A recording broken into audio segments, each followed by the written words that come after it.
কাজ শিখতে এসে কাজ শেখা ১৯৮৫ সালে। বাবার কাছে বকাও কম খাননি এই ঠাকুর তৈরি করতে এসে।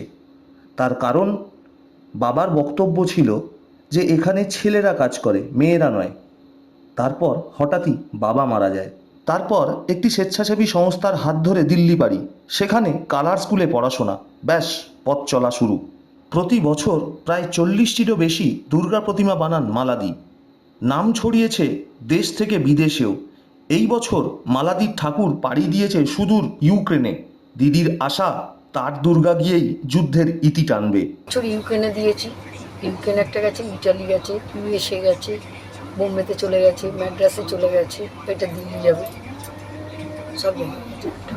এইবার নিজেদের দোকান কাজ চলছে, সেই জন্য কাজগুলো একটু লেট। মোটামুটি 40টা ধরুন, ছোটো মোটো। হ্যাঁ, সারা পৃথিবীতে কোনো জায়গায় নেই যে মালাপানের ঠাকুর নেই। এই আপনাদের সঙ্গে কথা বলবো, আর একটা কথা বলে আমি এক্ষুনি আমার সামনে সেরকমই তো ওরা বার্তাটা দিচ্ছে যে আমরা আশা করবো এই দুর্গা গিয়ে ওখানে শান্ত করবো।